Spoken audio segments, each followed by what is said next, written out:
राधे राधे दोस्तों राधा रानी का विवाह वास्तव में हुआ भी था या नहीं, इस बात पे हमें अनेक मत देखने को मिलते हैं। कुछ मत बताते हैं कि राधा रानी ने आजीवन विवाह नहीं किया, जबकि कुछ मत ऐसे हैं जो मानते हैं कि श्री कृष्ण के वृंदावन से चले जाने के बाद राधा रानी ने गृहस्थ जीवन को बिताया था और अन्य गोपियों के समान विवाह किया था। आज के इस वीडियो में हम आपको बताएंगे कि क्यों माना जाता है कि राधा का विवाह अयन से हुआ था और अयन से क्यों हुआ था, किसी और से क्यों नहीं। दोस्तों, राधा रानी के पति का नाम पुराणों में हमें अभिमन्यु देखने को मिलता है। ये अभिमन्यु महाभारत वाले नहीं है।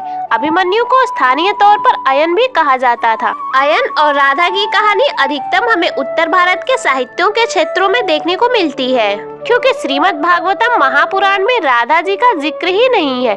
कुछ साहित्यों में बताया जाता है कि वो जाति से यादव थे और महाकाली के बड़े भक्त थे, जिन्हें सांसारिक कार्यों में ज्यादा रुचि ना होकर माँ काली की भक्ति में अधिक रुचि थी।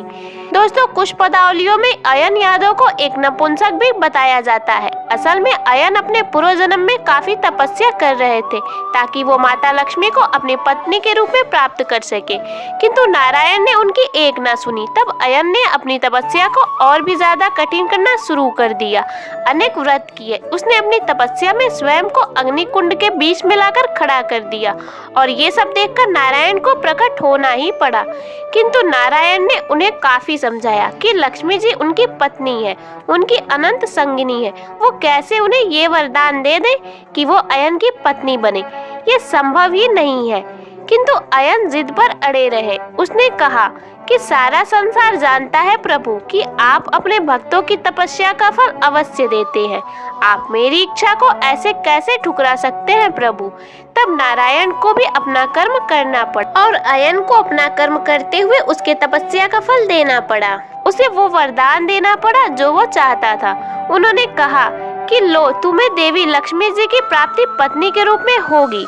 मेरे 8वें अवतार के दौरान जब मैं श्री कृष्ण के रूप में और देवी लक्ष्मी राधा के रूप में धरती पर अवतरित होंगी, किंतु एक शर्त है, तब तुम ना स्त्री होगे ना ही पुरुष। इस वजह से राधा रानी व अयन का विवाह तो हुआ, किंतु उनके बीच में कभी पति पत्नी के संबंध नहीं रहे। और क्योंकि राधा कृष्ण का विवाह ब्रह्मा जी द्वारा बालपन में ही करवाया जा चुका था, भांडीरवन नामक स्थान पर, इसीलिए अयन से उनका विवाह वैसे भी मान्य नहीं कहा जा सकता।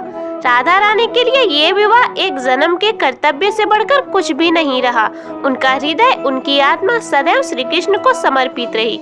अयन को राधा जी का नाम का पति या मिथ्या पति कहा जाता है। इसके अलावा कुछ ऐसे क्षेत्र साहित्य भी हैं जो ये बताते हैं कि श्री कृष्ण के वृंदावन से चले जाने के बाद राधा रानी और अयन भी वृंदावन छोड़कर किसी और स्थान पर जाकर बस गए, जहाँ पर अयन ने राधा रानी के श्री कृष्ण के प्रति प्रेम को समझा और उसमें उन्होंने विघ्न उत्पन्न नहीं किया।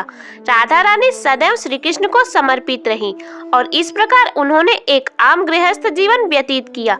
लेकिन आज भी यदि अधिकतम मतों की माने तो राधा रानी ने श्री कृष्ण के वृंदावन से चले जाने के बाद कभी भी विवाह ही नहीं किया। वो सदैव अविवाहित और किशोरी जी ही रही, क्योंकि उन्हें किशोरी होने का वरदान भी मिला था, तो सदैव वो श्री कृष्ण के प्रेम और भक्ति में डूबी रही।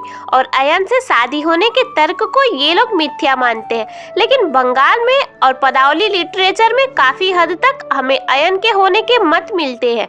शायद कभी राधा और अयन का विवाह हुआ था।